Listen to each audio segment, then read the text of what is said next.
Universidad Santander. Análisis de sistemas educativos. Maestra Edith Esparza. Trabajo final presentado por Cecilia Niño, doctorado en Ciencias de la Educación. Sistema educativo mexicano. ¿Qué es? Es el conjunto de servicios educativos que imparte el Estado. Sistema educativo de Finlandia. El sistema educativo finlandés está considerado como uno de los mejores del mundo. Te explicamos algunas características esenciales que pueden contribuir a explicar su éxito y servirnos para reflexionar sobre nuestro propio sistema de enseñanza. Los docentes son muy valorados.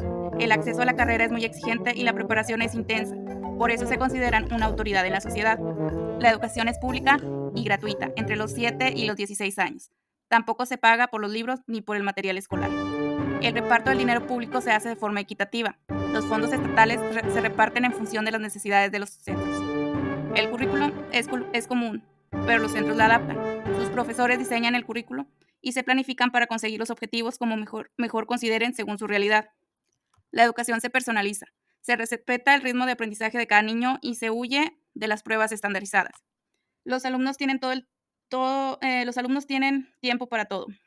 Las jornadas lectivas son más cortas y se da importancia al juego y al descanso. Preparar la clase es parte de la jornada laboral. Los profesores no imparten tantas horas de clase y destinan las horas restantes a preparar sus lecciones. Se evita la competencia y las cifras. No hay exámenes hasta quinto grado de primaria y los informes que el profesor elabora para los padres son descriptivos, no numéricos. Se premia la curiosidad y la participación, se valora la creatividad, la experimentación y la colaboración por encima de la memorización. Los padres se implican, complementan la educación de sus hijos con actividades culturales, ya que las ayudas públicas les permiten conciliar la vida laboral y familiar. Sistema educativo de Corea del Sur. En los últimos años, Corea del Sur se ha situado a la cabeza de la educación mundial. Los alumnos se encuentran entre los más preparados. Te explicamos las principales características de su sistema educativo.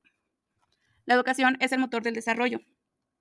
Los subcoreanos sienten una absoluta pasión por la educación, que ven como una fuente de crecimiento económico. La enseñanza es gratuita y obligatoria, de los 7 a los 15 años. Hay una prueba de acceso a secundaria y una selectividad para entrar a la universidad. Todos invierten en educación. El gobierno le dedica casi un 7% de su Producto Interno Bruto y en secundaria las familias invierten unos 400 euros mensuales. Las políticas educativas son a largo plazo. Los cambios de gobierno no afectan a las leyes educativas, pero los currículos se adaptan cada 5 años a las necesidades del país. Los profesores son muy respetados. Solo acceden a la carrera los mejores de cada promoción.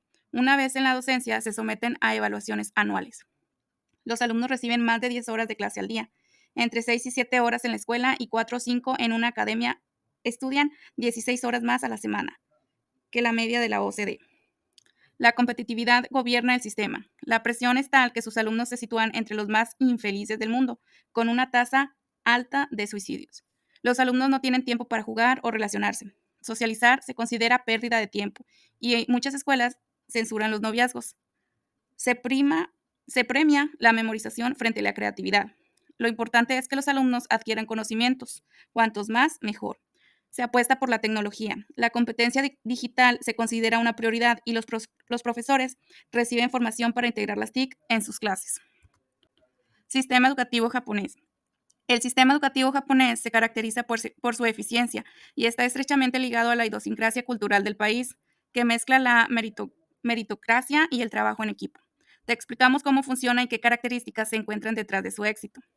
El currículo se establece a nivel nacional, salvo que se detecte alguna necesidad importante. Las líneas básicas, sus objetivos y contenidos se revisan cada 10 años. La legislación educativa es muy estable y duradera. La Ley Fundamental de Educación está vigente desde 1947. Para actualizarla hay planes para la promoción de la educación. La educación obligatoria es pública y gratuita.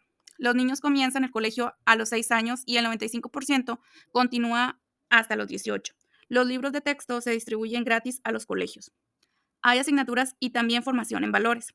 Se considera esencial que los alumnos desarrollen una conducta cooperativa, disciplina de grupo y respeto a las normas. El esfuerzo es esencial y la competitividad es alta. Se considera que el éxito no depende de las habilidades o la inteligencia, sino que se consigue con esfuerzo. Se premia la habilidad para resolver problemas. La base fundamental del currículum educativo es que los alumnos dominen la resolución de problemas y situaciones por sí solos.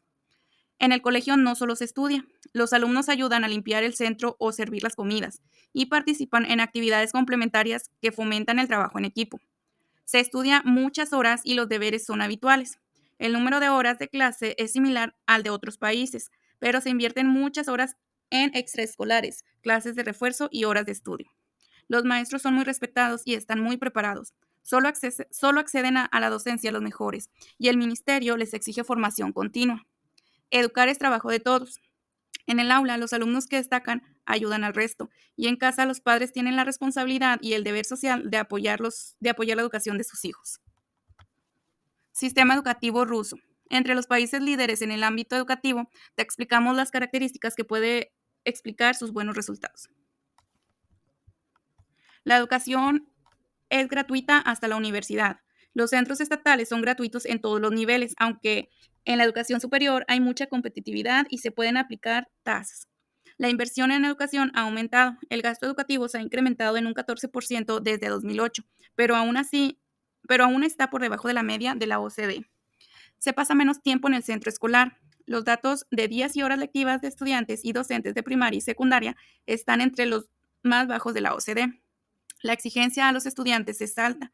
La responsabilidad o la eficiencia son valores esenciales y se exige mucho a los alumnos en el aula y en casa, con unas 10 horas de deberes semanales. La población está muy formada. La tasa de alfabetización roza el 100%. Casi todos los jóvenes completan la secundaria y un gran porcentaje de adultos tiene educación superior. Adultos y docentes suspenden en TIC y resolución de problemas. La evaluación de la OCDE descubre tasas bajas de preparación en estos ámbitos y el gobierno trabaja para solucionarlo. Hay 3 niveles de control educativo. Las directrices las marca el ministerio, los gobiernos federales y las administraciones locales se encargan del profesorado y los centros. Se apuesta por la colaboración y la información.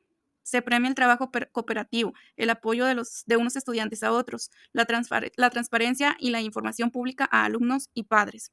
Hay escuelas punteras pero elitistas. Han proliferado centros que innovan en medios y enfoques, a los que solo se puede acceder un 5% de la población. Se controla la calidad de la enseñanza secundaria y superior. Se han establecido estándares y licencias con las que se califica el currículum y se controla la calidad de medios y el personal. Sistema educativo cubano. Estructura. Preescolar. Eslabón inicial de la educación del niño. Lograr el máximo desarrollo integral del niño de 6 meses a 5 años y preparación para la escuela. 3 variantes. Círculo infantil de 0 a 4 años, grado preescolar o preparatorio 5 años y vías no formales, nacimiento a 4 años. Estatal.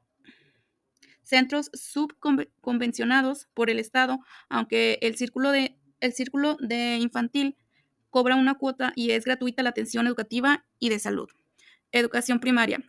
6 años en 2 ciclos. Edad de 6 a 11 años. Ciclo preparatorio primero a cuarto. Intensifica la lengua materna y las matemáticas. Ciclo culminatorio quinto y sexto. Incorpora ciencia, educación física, competencias laborales, estéticas y la historia de Cuba. Máximo 20 estudiantes por aula. Más de 20 estudiantes le corresponden 2 docentes. El docente se encarga de los mismos estudiantes de primero a sexto. Se practica el ajedrez. Medios tecnológicos de apoyo. Inicia séptimo y culminan el noveno. Educación básica o ciclo medio. Del grado de 10 a 12, ciclo medio o preparatorio. No es obligatorio, pero sí es gratuito y se obtiene el título de bachiller. Opción que al terminar el grado noveno elija una educación tecnológica con duración de 4 años. Financiamiento por parte del Estado. Se produce un periodo de recesión, la educación es protegida, una estrategia para salir de la crisis capital humano. Calidad. Una fortaleza del sistema es que las instituciones de educación superior del país rinden cuentas sobre la calidad con la que forman a sus estudiantes y son evaluadas y avaladas por prestigiosos expertos, doctores, profesores titulares escogidos por la comunidad universitaria. Acceso y equidad. El 99.7% de la población está alfabetizada. Cuba reconoce en la educación universal, la gratuita y de calidad, la piedra angular de su desarrollo, y defiende el derecho de todas las personas a una formación integral, desde la primera infancia hasta la enseñanza universitaria y de posgrado. Modelo por competencias. Las competencias son las capacidades, experiencias, aptitudes y habilidades necesarias para el desarrollo de una tarea en concreto. Educación tradicional contra habilidades y competencias para el siglo XXI. En la educación tradicional observamos que el profesor era el único medio de enseñanza para los alumnos y el método de enseñanza era unidireccional, es decir, que el profesor era quien enseñaba y no había una interacción entre los alumnos y el profesor. Él era el único transmisor de conocimientos. En el método por competencias, el alumno posee un pensamiento crítico capaz de interactuar con otros durante su proceso de enseñanza. La comunicación y la colaboración como forma de trabajo significa trabajar en equipo, establecer roles, turnos, planificar el trabajo y establecer métodos de toma de decisiones grupales. También implica el manejo de herramientas de colaboración digital. La creatividad e innovación es la capacidad para generar ideas y conocimientos a partir de la información existente y la observación referente a la realidad. Significa crear respuesta a situaciones nuevas, generando un valor antes inexistentes.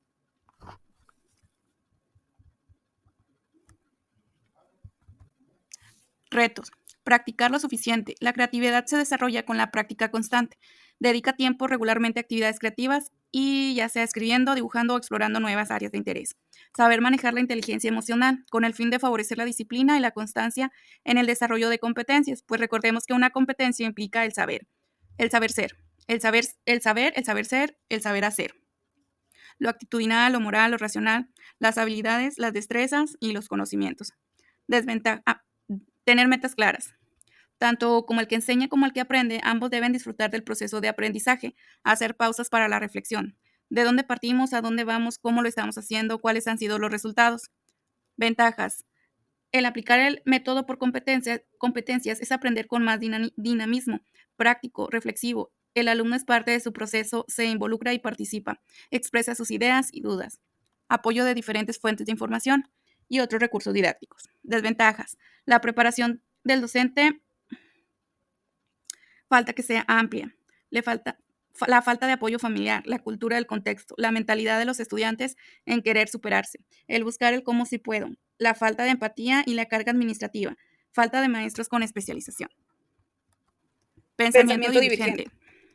El pensamiento divergente no solo ve solo el blanco y el negro, sino es más creativo. Tiene diferentes soluciones, más ideas para solucionar algún problema o situación. Se arriesga a realizar esas ideas.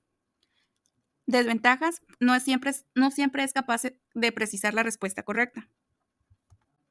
Tips para desarrollar el pensamiento divergente. Analiza tu proceso de pensamiento. Usa mapas mentales. Mejora las ideas. Usa las TICs.